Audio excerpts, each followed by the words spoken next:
Hello everyone, स्वागत है आपका मेरे चैनल श्याम फंडामेंटल में।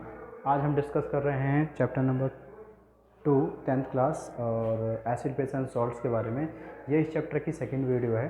ठीक है, आज मैंने बताया था आपको कि दो तरह के एसिड होते हैं। एक होता है नेचुरल एसिड, जैसे मैनमेड जो इसे ऑर्गेनिक एसिड बोलते हैं, और दूसरा होता है मैनमेड एसिड, जिसे मिनरल एसिड कहते हैं। ठीक है ना। तो पहले हम डिस्कस कर रहे हैं ऑर्गेनिक एसिड के बारे में। ठीक है, ऑर्गेनिक एसिड क्या होता है। तो ये ऐसे एसिड्स होते हैं, ये जनरली प्रेजेंट होते हैं प्लांट और एनिमल्स के। ठीक है, इनके उन्हें पाया जाता है और इन्हें नेचुरल एसिड कहते हैं। और जनरली ये वीक एसिड भी होते हैं। ठीक है, ये एसिड वीक भी होते हैं। अगर मैं पूछूं तो देखो, ये सारे के सारे एसिड आपको टिप्स पे याद होने चाहिए कि कौन सा एसिड कहाँ प्रेजेंट होता है। ठीक है ना, क्योंकि जनरली 1 मार्क्स में पूछे जा सकते हैं मेरे ख्याल से, तो इसको ध्यान रखना पक्का। 1 मार्क्स में पूछने के चांसेस हैं। ठीक है, तो सबसे पहले क्या है, एसिडिक एसिड। एसिडिक एसिड को हम एथेनोइक एसिड भी कहते हैं। ये विनेगर में पाया जाता है। विनेगर का मतलब होता है सिरका। ठीक है ना, विनेगर का मतलब सिरका होता है। और उसके बाद फिर सेकंड है सिट्रिक एसिड। जो सिट्रिक एसिड होता है वो सारे सिट्रस फ्रूट में पाया जाता है। ये सिट्रस फ्रूट क्या होता है, सारे के सारे खट्टे फ्रूट, जैसे कि आपका ऑरेंज हो गया और लेमन हो गया, ये खट्टे फ्रूट होते हैं, उनमें पाए जाते हैं ये। उसके बाद नेक्स्ट है लैक्टिक एसिड। जो लैक्टिक एसिड होता है जनरली वो आपके कर्ड में पाया जाता है, जिसको हम सोर मिल्क कहते हैं। ठीक है, तो आपके कर्ड मिल्क में कौन सा पाया जाता है, लैक्टिक एसिड पाया जाता है। थर्ड है टार्टारिक एसिड। तो टार्टारिक एसिड होता है वो तमरिन में पाया जाता है, इमली में। ठीक है ना। फिर नेक्स्ट है ऑक्जेलिक एसिड, टोमेटोज़ में पाया जाता है, टमाटर में। फिर नेक्स्ट है फॉर्मिक एसिड। जो फॉर्मिक एसिड होता है उसका दूसरा नाम, उसको बेसिकली उसको हम मैथेनोइक एसिड भी कहते हैं। ये आंट स्टिंग जो चींटी होती है वो, और एक नेटल लीफ स्टिंग करके लीफ होता है, उसमें ये एसिड पाया जाता है। आंट स्टिंग जो चींटी होती है उनके डंक में पाया जाता है ये। ठीक है ना। और नेटल लीफ स्टिंग एक लीफ है, उसमें पाया जाता है। तो इनके डालने से हमें जहाँ भी काटते हो हमें इरिटेशन ऑफ पेन सा होता है। ठीक है, तो ये सारे के सारे ऑर्गेनिक एसिड हो गए। इन्हें हम वीक एसिड भी कहते हैं और नेचुरल एसिड भी कहते हैं। ठीक है, फिर नेक्स्ट आता है मैनमेड एसिड, जिन्हें मिनरल एसिड भी कहते हैं और इनऑर्गेनिक एसिड भी कहा जाता है इन्हें। The acid prepared from minerals of the earth are called mineral acid, also known as manmade acid. इससे एग्जाम्पल HCl, H2SO4, HNO3। ठीक है, उसके बाद बात ये आती है डाइल्यूटिंग एसिड।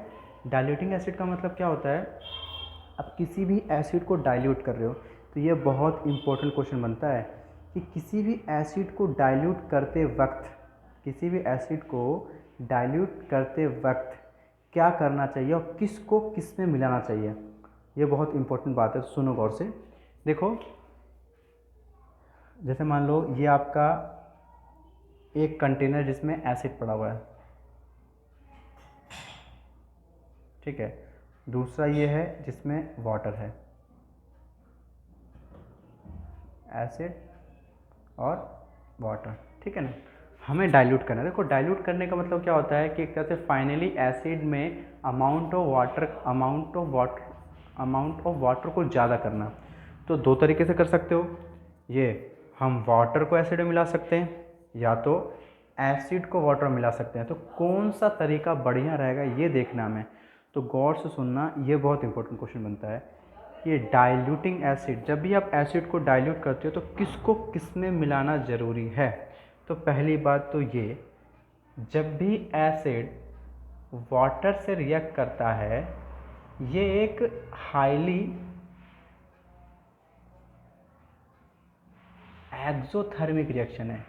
मतलब इस रिएक्शन में आपको हीट निकलेगी। ठीक है, इस रिएक्शन में हीट निकलेगी। तो अगर आप हीट निकलने का मतलब क्या है कि जो भी लिक्विड होगा, निकलने को ज़्यादा निकल सकते, कम निकल सकते, बात की बात है, पर हीट निकलने की वजह से जो भी लिक्विड होगा, चाहे एसिड हो चाहे वाटर हो, लिक्विड तो भाई वेपर में कन्वर्ट होने के चांसेस है ना, वो लिक्विड वेपर में कन्वर्ट हो सकता है। अगर वही वेपर हमारे स्किन पे चला जाए, एसिड हमारी स्किन, तो क्या हो जाएगा, हमारी स्किन जल सकती है ना। तो कहने का मतलब यह है कि एसिड को पानी मिलाओगे, मतलब एसिड की रिएक्शन वाटर के साथ हमेशा हाईली एक्सोथर्मिक होती है।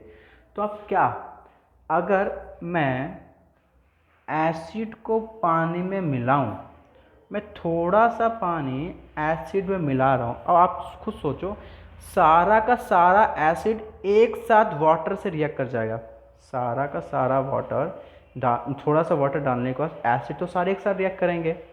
तो सोचो अगर आप वाटर को एसिड में डालोगे तो ये बहुत ही हाईली एक्सोथर्मिक है, क्योंकि सारे एसिड एक साथ रिएक्ट कर जाएंगे। तो हीट इतनी निकलेगी कि या तो जो बीकर है ये ब्रेक हो सकता है, बीकर ब्रेक हो गया तो सारा का सारा टूटने के बाद वो स्किन पे गिर सकता है, हमारे पैरों पे या हमारे कपड़ों पे गिर सकता है। अगर मान लो ना ये ना हुआ तो कम से कम ये जो लिक्विड एसिड है वो तो वेपर में कन्वर्ट होकर हमारे स्किन पे स्प्लैश हो सकता है, उछल के बाहर आ सकता है, ठीक है ना।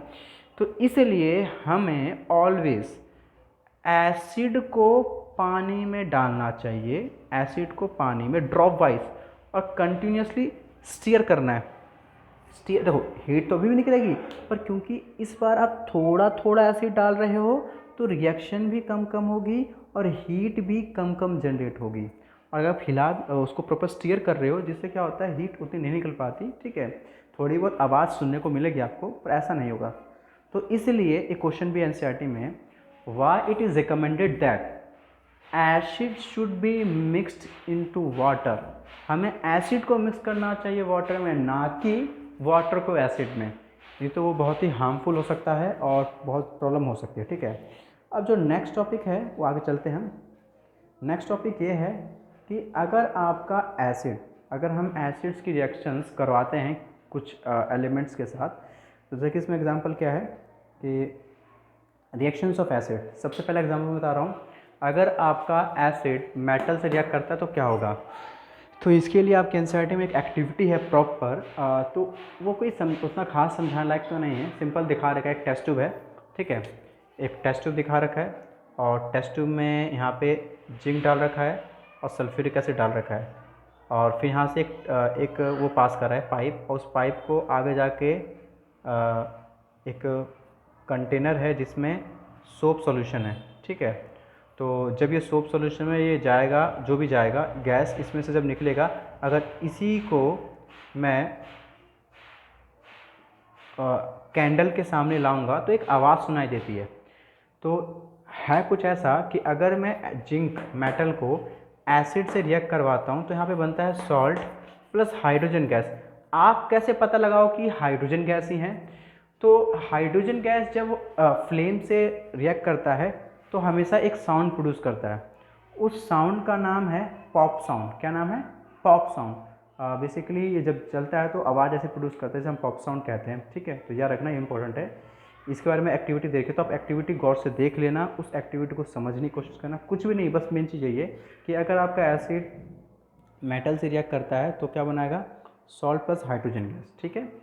अब नेक्स्ट चीज़ है कि जितने भी खाने के सब्सटेंस जिसमें एसिड प्रेजेंट है, जैसे कि दही में एसिड प्रेजेंट होता है, या और कोई फूड सब जैसे कि विनेगर हो गया, लेमन जूस, इन सब में एसिड प्रेजेंट होता है। मैंने अभी पढ़ा है इधर कि कौन कौन से एसिड प्रेजेंट होते हैं। तो अब बताओ इन सभी एसिड के सब्सटेंसेस को क्या हमें मेटल के बर्तन के साथ रखना चाहिए?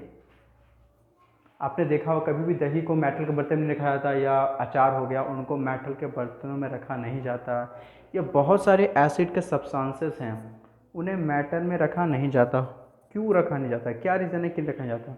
तो ऐसा है, अभी हमने ऊपर पढ़ा कि जो एसिड है जब वो उस मेटल से रिएक्ट करेगा तो क्या बनाएगा? Salt plus hydrogen.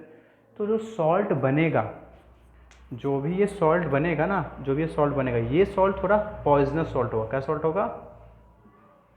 Poisonous salt, जो कि हमारे हेल्थ के लिए खराब, हमारे हेल्थ के लिए ठीक नहीं है। हम बीमार पड़ सकते हैं और हमारी तबीयत खराब हो सकती है, ठीक है, और जानलेवा भी होता है। तो याद रहे, हमेशा जितने भी फूड सब्स होते हैं हम उन्हें मेटल के बर्तन में नहीं रख सकते जिनमें एसिड प्रेजेंट होता है, क्योंकि एसिड जब मेटल से रिएक्ट करेगा तो सॉल्ट प्लस हाइड्रोजन गैस बनाएगा, और उस सॉल्ट से जो सॉल्ट बनता है वो सॉल्ट बहुत ही पॉइजनस होता है, जिससे हमारी जान भी जा सकती है, इसलिए, ठीक है। तो आज के लिए इतना ही। अगर आपको ये वीडियो अच्छी लगी तो लाइक करना एंड शेयर करना। Thank you.